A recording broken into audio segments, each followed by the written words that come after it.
Good morning, church.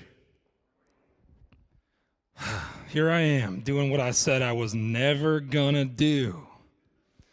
Stay out of that never ever business, man. They say God will have you never ever and like you never have before or something.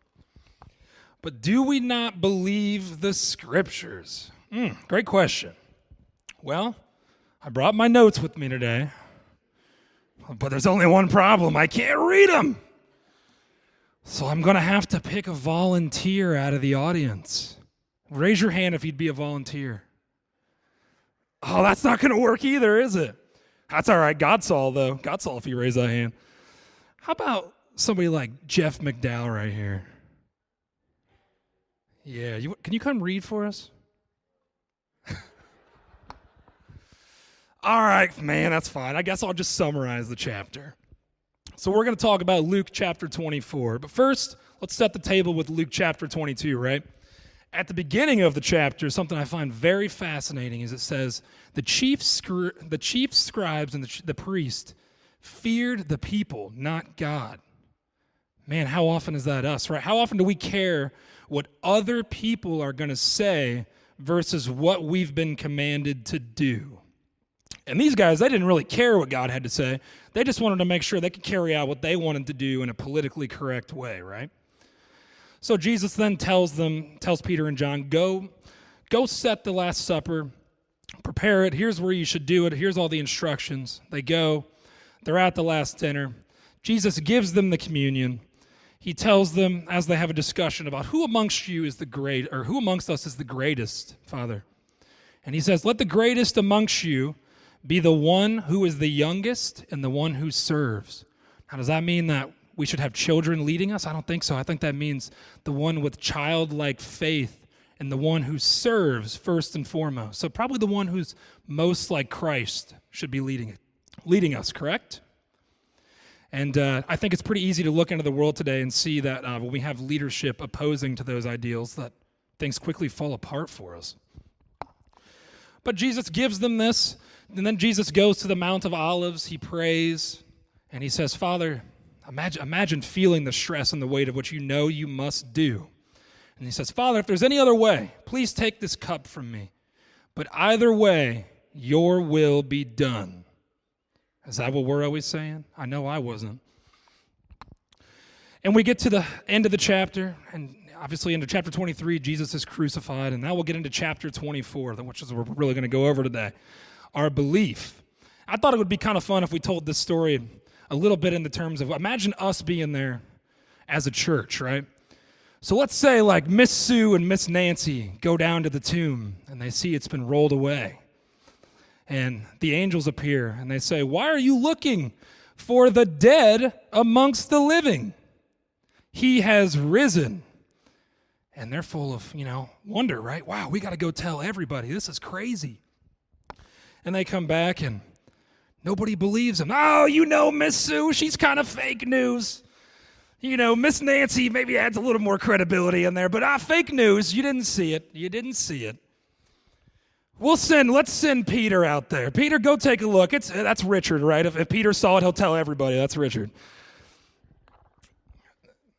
So Peter goes and sees, and he sees the grave is empty. All that's left are the grave clothes, right? And he's filled with the same wonder of, wow, this is for real, man. And then the two pilgrims, as we just saw, the two disciples walking along, Jesus comes up. They don't know it's him. And to them, it's like he's the only person in town that doesn't read the news or something. They're like, dude, why aren't you sad? Like, haven't you seen what's happened? Jesus, what? What's the big deal? And, there was supposed to be a Messiah, a prophet. The prophets told us about him. And he says, do you not believe the scriptures? You don't believe what you've been told in my words? Only then do they get to see Jesus when he breaks the bread with them. They are reminded of the communion they just gave, or were just given, excuse me. And then towards the end of the chapter 24, Jesus appears to all of them. And this is the craziest part. They still don't believe. They think he's a ghost. And he says, put your fingers in my nail holes to know this is me. A ghost doesn't have nail holes. So only when you have a face-to-face encounter with God is when you will believe. And man, don't we relate so much to that? I know I do. And I'm going to share that story with you guys today, how I got here. 2015, the very first time I can remember in my life willingly telling God no. I didn't know I was so much telling God no. I was just telling him it wasn't for me. My wife and I are about to get married, and we exchange wedding gifts. And there's a bunch of boxes stacked up, and I'm like, man, this is going to be pretty cool. Look at all these boxes. And I start to open the boxes, and it's a Braille Bible. And I said, honey, there's half a forest worth of trees in here. What are we going to do with this thing? And she said, well, I kind of hoped you would read it. I said, well, that's a good idea, but I don't think that's really for me. I don't need that. I'm good. And she said, okay, we'll give it to somebody who does need it. So we passed it along, moved on in life, no big deal. 2017 comes, the birth of my first child. And I kind of start to get this small voice that tells me, hey man, it's probably not a bad time to start becoming a little bit better of a person. Maybe be a little less selfish, care a little less about you constantly. All right, yeah, that seems fair enough. I could probably do a little bit of that. I could stand to do that. So I do. Get a little better, at least in my own mind. Get a little better, do a little better. Ivy's, carrying on just fine, great. 2020 happens. Like all of us, we're stuck at home. What are we going to do? And I just get this desire to start learning. And believe me, you can ask lots of people in here, if you knew me in school, desire to learn wasn't on the list. It was, I'm going to do what I can to get by and get out of here. So I have this desire to learn, and I start learning, and I'm just going down these rabbit holes, some for the better, some for the worst. And I'm just learning and learning and learning, and I'm just coming to this conclusion of like, man, there might really be something to this whole good versus evil thing people talk about. There might be something to it. I don't know. But goodness, there's a lot of chaos out here. And I hear this voice now that I first heard back in 2017 is a little stronger. And it tells me, you're not going to get this COVID shot, and you're going to tell others who are just like you the same.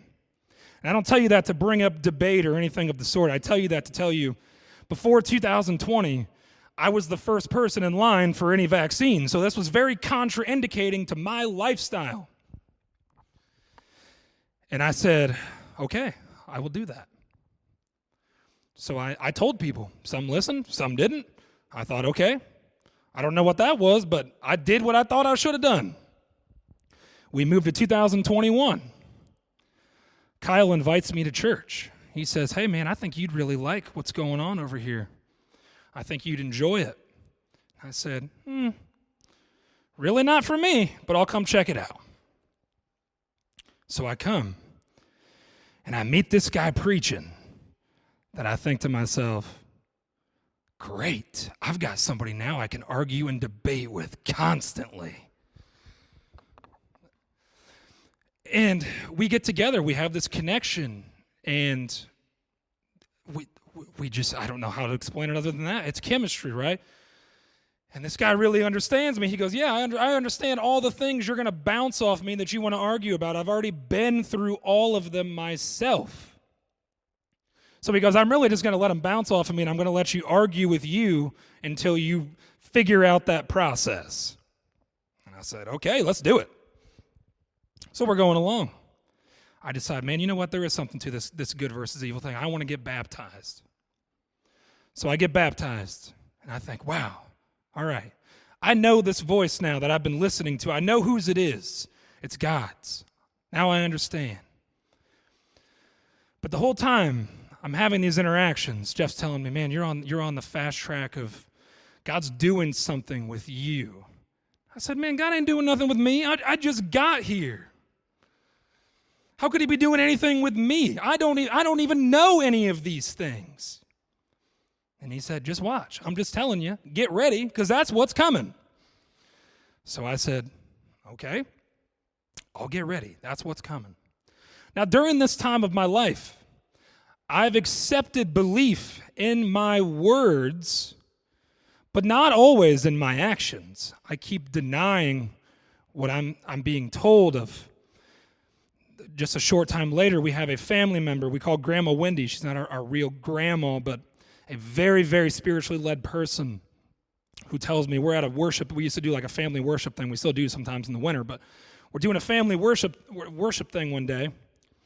She comes up to me and she says, honey, you and your wife are going to be doing ministry work one day. I just want you to know that. And I said, Grandma Wendy, don't put that on me. And she said, that didn't come from me. I said, that's why I said, don't put that on me, because I know where it came from. And I was in this season of denying my purpose, what I knew was for me, because I didn't want to. Because the truth is, throughout this entire time of me saying I believed, my actions weren't aligning in that I really enjoyed smoking marijuana. I'm just going to be straight up with all of you. I really enjoyed it. It calmed me, chilled me out, relaxed me. And I thought, you know what, God, how about I'll make some internet content for you. That'll be good, because I'm not going to stand behind a pulpit and preach to people when I'm not living accordingly myself. I'm not going to do it. Not doing it. And he said, you're right, you're not going to do it right now, but you're going to get rid of that along the way. And I said no. And I found myself trying to make deals with Jesus. Anybody ever heard of making a deal with Jesus? Does that ever work? Or who are we making a deal with when we do that? We're making a deal with the devil. Because Jesus don't make any deals. He already gave us what is, what was, and what will be, right? That doesn't mean I could pull out the My Living translation and say, hey, look, right here. In my version, it says it's going to go like this instead. But I tried. I did try. A lot like Moses, I came up with every excuse for why I wasn't going to do what I was being called to do. I didn't want to do it. He didn't want to do it. I couldn't use the excuse, though, of not being able to run my mouth. You guys all know I got that covered. So one day, Jeff and I were having a podcast a while back, and we're talking about the issue of marijuana. And I said, man, I'm good. You know, I function. It doesn't impact my daily life.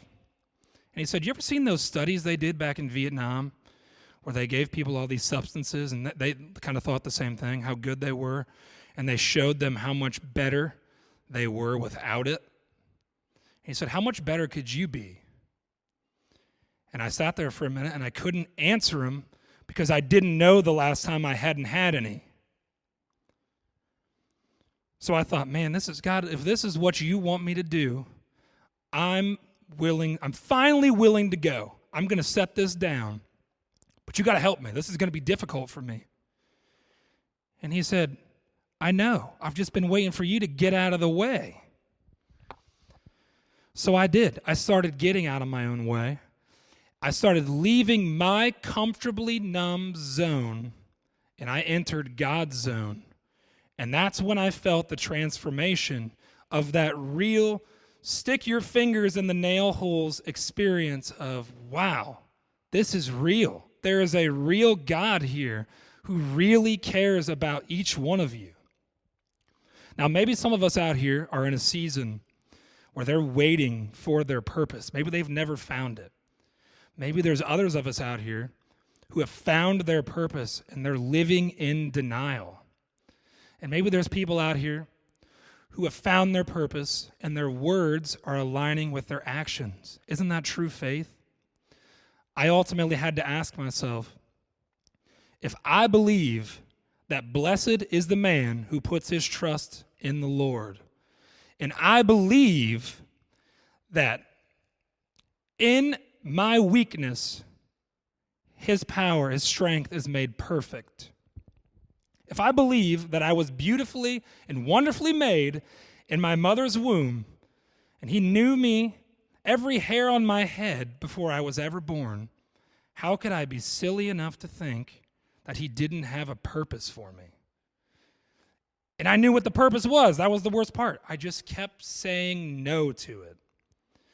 But when I finally leaned in and said I was willing to go, I was left with the feeling of no longer that I didn't want to.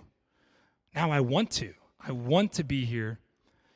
Because when you lean in and you feel the true satisfaction of God's glory and you're living out your real purpose, there is no greater feeling out there. There is no greater high. There is no greater material item than to feel the gratification of God's purpose being fulfilled over your life. Ask me how I know. And it's an amazing thing that each one of us has that exact same, not saying we have the same purpose, I'm saying we have a purpose that can be fulfilled if we're willing to say yes. And I encourage all of us to look at our lives and say, God, if I don't know what my purpose is, show me where I may need to repent, what I may need to let go of so that I can see your true purpose for me. And then for others of us who know what our purpose is and we're dragging our feet, we're kicking and screaming in denial, finally say, I'll go, and watch the changes that occur in your life.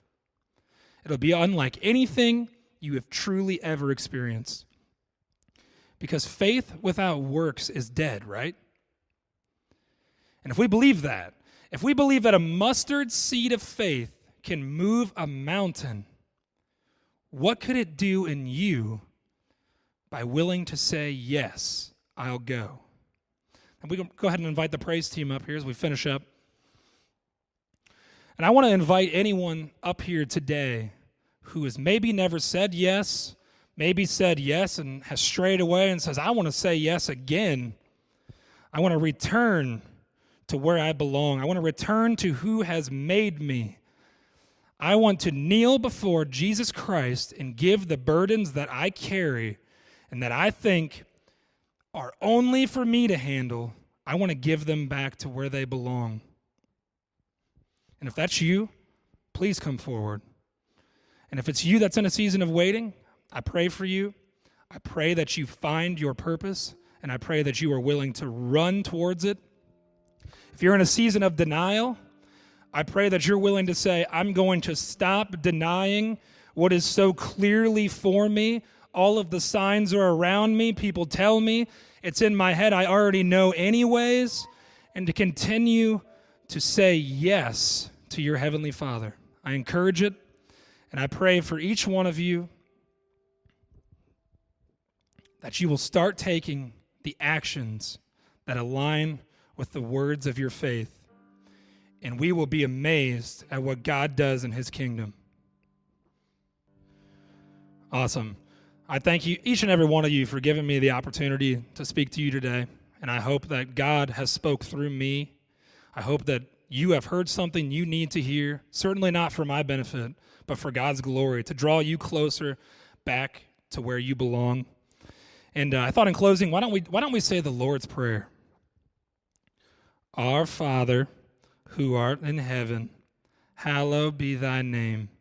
Thy kingdom come, thy will be done, on earth as it is in heaven.